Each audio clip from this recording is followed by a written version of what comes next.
E se você pudesse aprender mais rápido estudando menos que todo mundo? Todos os dias eu acordo às 4h40 da manhã, me arrumo e saio para a faculdade. Eu passo o dia indo e vindo entre os prédios da universidade para assistir aula e chego em casa entre 8 e 9 horas da noite. Com os meus dias lotados de aulas presenciais para assistir e morando a cerca de 50 quilômetros do local onde eu faço medicina, não sobrava muito tempo para eu estudar e aprender de verdade aquilo que era passado em aula e que ia cair nas minhas provas. E foi aí que eu percebi que a minha permanência e bom desempenho na faculdade de medicina iria depender quase que exclusivamente do quão rápido eu conseguia aprender, já que muitas vezes eu só tinha mesmo o fim de semana para poder estudar cerca de 9 componentes diferentes que eu tinha na faculdade. E nesse vídeo eu quero compartilhar exatamente esse processo de estudos com você e te ajudar a também aprender cada vez mais rápido, já que a gente não tem tantas horas assim para perder. O sistema de estudos que eu utilizo consiste em basicamente 3 etapas, e em cada uma dessas etapas eu utilizo algumas estratégias específicas. Vamos começar então com a primeira delas. Eu sempre começo pelo planejamento. Com tantas matérias para estudar, para dar conta, era fundamental para mim ter claro o que eu deveria estudar, em qual ordem eu deveria estudar e quanto tempo eu teria para estudar cada coisa. Por isso que o meu primeiro passo era sempre planejar os meus estudos. E para fazer esse planejamento, eu utilizava 3 critérios bem simples: prazo, dificuldade e relevância. Eu começo então montando uma listinha de conteúdos que eu vou ter que estudar. Começando com prazo, eu sempre considerava qual que era o assunto que a prova estava mais próxima. A prova do assunto A é primeiro, depois eu tenho a prova do assunto B, depois eu tenho a prova do assunto C. Então a ordem é A, B, C. Só que além de considerar o prazo, o que estava mais próximo, eu também considerava a dificuldade. Porque muitas vezes, embora a prova do assunto A estivesse mais próxima, o assunto B era mais difícil para mim. Eu tinha mais dificuldade, eu sabia que aquele tópico seria mais complicado, então eu colocava o assunto B para estudar primeiro, porque eu sabia que eu levaria mais horas para ver aquilo ali e talvez precisasse estudar mais dias. Eu ia fazendo essas considerações para saber o que eu tinha que estudar primeiro e o que eu tinha que estudar depois. E quando eu terminava de montar a minha listinha de conteúdos que eu tinha para estudar, eu também analisava a relevância de cada assunto. Nem tudo que o professor passa em aula, ele vai realmente cobrar de você em alguma avaliação. Nem tudo que é dito necessariamente é importante, sabe? Às vezes é só um detalhe mesmo, trivial, que não vale a pena você gastar tanto tempo se aprofundando naquela parte. Eu sempre pensava, isso aqui vale a pena ser estudado, vale a pena eu gastar 2, 3 horas estudando isso aqui, ou às vezes se caía, tipo, uma questão, 2, sabe? Porque o professor deixou claro que aquilo ali não era tão importante. Com essa lista pronta, com os assuntos que eu tinha que estudar, com a ordem que eu deveria seguir, eu também ia definindo o quanto de tempo que eu queria gastar em cada um daqueles assuntos. Muito embora, às vezes, eu não consiga seguir exatamente o que eu planejei, eu sempre tinha um norte. Então, pro assunto A, que era mais tranquilo, eu ia gastar um dia só, umas 2, 3 horas estudando aquilo. O assunto B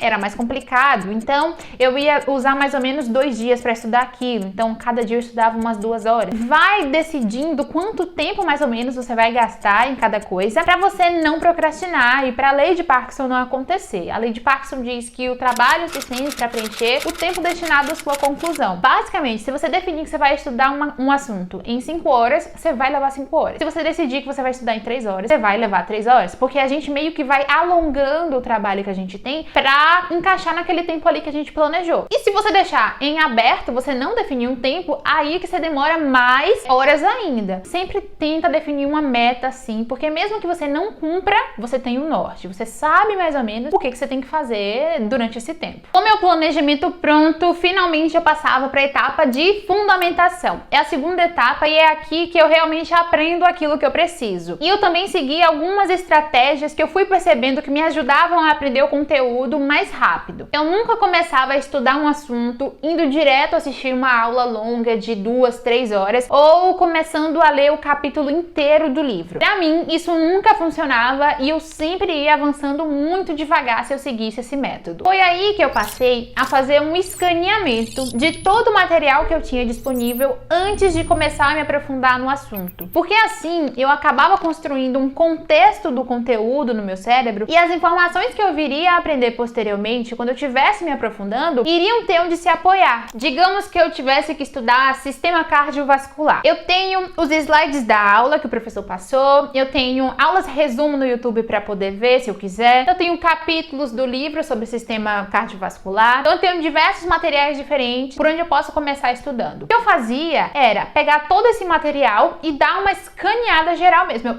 Eu dava uma olhada geral em todo esse material e ia tentando entender os fundamentos do assunto, os pontos principais, para eu ter toda uma compreensão geral do que é o sistema cardiovascular. Como se eu estivesse construindo uma casa mesmo, sabe? Eu tô colocando ali os pilares da minha casa para depois vir adicionando cada bloquinho. Eu ia folheando o livro, eu vi uma aula rápida, resumo no YouTube. Sabe aquelas aulas que os professores fazem, resumindo, geralmente para você ver antes da prova e tal? Eram elas que eu via. E eu gastava ali uns 5, 10 minutos no máximo e ia captando as informações mais importantes. Por exemplo, o sistema cardiovascular, ele é composto pelo coração e pelos vasos. Beleza, entendi. Os vasos são as artérias e veias. O coração funciona como uma bomba e ele vai batendo e levando sangue para os tecidos. As artérias vão levando e as veias trazem esse sangue para ser reoxigenado lá no pulmão, depois serem redistribuídos aos tecidos novamente. E por que esse sangue é importante? Porque ele leva nutrientes, ele leva oxigênio para os tecidos, para as células poderem funcionar adequadamente. O assunto, ele tem um macro, assim, para você entender. E esse macro é importante para depois você vir adicionando os detalhes. E esse escaneamento me ajudava a entender isso. Passada a fase de escaneamento, eu seguia me aprofundando naquele conteúdo. Porém, uma coisa que às vezes acontecia, principalmente no primeiro semestre, era eu não gostar tanto daquele assunto. E aí, já estava estudando no fim de semana, cansada, não podia sair e ainda tinha que estudar um assunto que eu não gostava. O resultado disso era que eu ia estudando muito devagar. E claro que batia o desespero, né? Porque eu não tinha como ficar estudando devagar, sabe? Eu não tinha tantas horas a perder, era muito conteúdo para dar conta. O que eu comecei a fazer, então, para reverter esse cenário, era estudar o assunto não na ordem que ele é dada, mas na ordem que eu mais achava minimamente interessante. Como assim? Vamos supor que eu tivesse que estudar análise combinatória. Análise combinatória tem uma ordem, geralmente, que os professores seguem. Começa com fatorial, e aí segue para de quantas formas João pode combinar 5 camisas com 4 calças, e aí vai seguindo para os problemas mais complexos. Só que eu não quero saber de quantas formas João consegue combinar as camisas com as calças dele.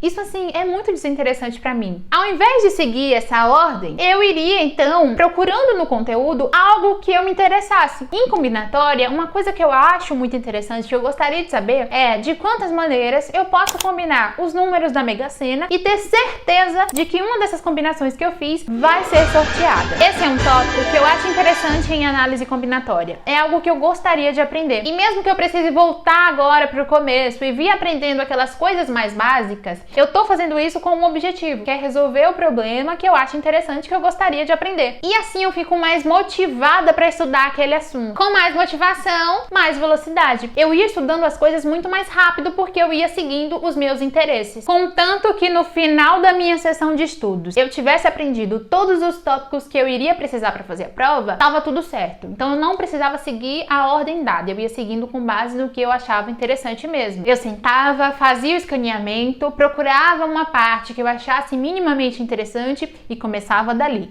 E aí eu ia cobrindo os tópicos com base no que eu estava mais gostando a respeito do assunto. Mas claro, isso não era suficiente, porque nem só de estudo teórico vive um aluno. A última fase dos meus estudos era a consolidação. E essa etapa de consolidação, às vezes acontecia simultaneamente à etapa de fundamentação. Na consolidação, eu iria criando o material de revisão que eu iria precisar para revisar aquele assunto, ou seja, para eu não esquecer mais aquilo que eu estava estudando, porque não há nada pior do que você passar 2 horas estudando um assunto para depois de um dia você já não lembrar mais de nada, sabe? Você vai fazer a prova daqui a uma semana, aí você estuda hoje na segunda-feira, quando chega na segunda da outra semana você já não lembra mais de nada, porque você não criou um material para você revisar aquele conteúdo. Um aprendizado que eu carrego desde a época que eu estava estudando pro Enem, ano passado, é que é muito mais importante você lembrar daquilo que você já estudou do que você estudar coisas novas. Para garantir que eu vou lembrar daquilo que eu estou estudando agora, eu vou criando meu material de revisão enquanto eu estou estudando. E eu faço isso através de flashcards. Conforme eu estou assistindo uma aula ou lendo o capítulo do livro ali naquela fase de aprofundamento, eu abro o Anki no meu computador ou no meu celular e vou criando perguntas e respostas sobre o assunto. Eu vou criando perguntas dos conceitos principais, né, dos fundamentos do conteúdo, daquela coisa mais macro, e vou criando perguntas sobre os detalhes também, sobre coisas que eu sei que eu vou esquecer se eu não revisar aquilo de novo. O meu objetivo é que depois que eu terminar a minha sessão de estudos, que eu já estudei todo aquele material que eu tinha para estudar e eu já criei o meu material de revisão no Anki, eu nunca mais voltar a entrar em contato com aquele material base outra vez. Porque eu já fiz os meus flashcards no Anki, ele já tem tudo que eu preciso saber sobre o assunto. Então esse capítulo aqui que eu li do livro, eu nunca mais vou abrir esse livro novamente para ler esse mesmo capítulo. Eu já tenho tudo que é importante no meu Anki e o Anki vai me mostrando o que eu preciso revisar a cada dia. Mas você não precisa fazer flashcards se você não quiser. Você pode criar o seu material de revisão da forma que for mais conveniente para você, que você acha que mais funciona para você. Se o seu método de revisão é fazer resumo, faça resumo. Se seu método de revisão é fazer mapa mental, faça mapa mental. Mas você não pode, de maneira nenhuma, terminar sua sessão de estudos sem ter algo para você revisar depois. E aí você vai precisar ficar voltando toda vez no material base, né, na aula ou no livro, para ficar reestudando tudo porque você já esqueceu. Obviamente, resumos não são lá o melhor método para você utilizar para estudar. Eu falo disso nesse vídeo aqui, se você quiser entender mais por que você não deveria usar resumos. Mas, né, se é a única coisa que você pode fazer no momento, faça. E se você quiser encontrar outros métodos para você conseguir estudar melhor, eu também falo disso nesse vídeo aqui. Então vai lá assistir se você quiser. Mas vamos continuar e finalizar este vídeo aqui. Uma das últimas fases do meu estudo é focar na prática. Então agora eu vou fazer questões sobre o assunto que eu estou estudando. Algumas vezes eu faço questões antes mesmo de começar a me aprofundar. Então fiz o escaneamento, aí faço algumas questões de 5 a 10 questões no máximo e parto para aprofundamento. Essas questões que eu faço no começo são mais para ancorar o meu estudo e eu tenho um direcionamento, principalmente quando o assunto é mais difícil. Você não tá entendendo nada, eu falo disso nesse vídeo aqui, então se você quiser saber mais sobre como estudar assuntos difíceis, vai lá assistir esse vídeo. Mas basicamente, essas questões que eu faço no começo são meio que para me dar um norte mesmo e guiar o meu estudo para eu saber o que é relevante e o que não é tão relevante assim. E outra vez, no final, quando eu já estudei todo o material teórico, que eu criei meu material de revisão, eu vou e faço mais um bloco de questões para poder fixar tudo aquilo que eu já vi e aprender aquelas lacunas que estão faltando. No final das contas mesmo, eu só vou ficar revisando pelo Anki, pelos meus flashcards e fazendo questões. E quando se trata de questões, você não precisa fazer tudo no mesmo dia. Então, se você tem, sei lá, 100 questões para você responder sobre o assunto, seja as questões que estão no final do livro, sejam questões de provas antigas, você pode dividir essas questões nos dias que você tem e respondê-las nos horários que você tem livre. Então, tô no ônibus voltando para casa, vou fazer umas questões. Tô na fila do RU para almoçar. RU, restaurante universitário. Sabe, eu vou fazendo questões nesses momentos, nesse tempo morto mesmo que a gente tem e que a gente pode aproveitar fazendo alguma coisa mais produtiva. Essas são as 3 etapas do meu estudo: planejamento, fundamentação e consolidação. E assim eu tenho conseguido estudar. Claro, conforme o tempo passa, eu vou aprimorando tudo isso que eu falei, eu vou encontrando métodos melhores e vou substituindo algumas coisas. E eu vou estar sempre trazendo esses novos métodos, esses aprimoramentos aqui pro canal. Então, se você gostou, se inscreva para não perder nada e a gente se vê no próximo vídeo.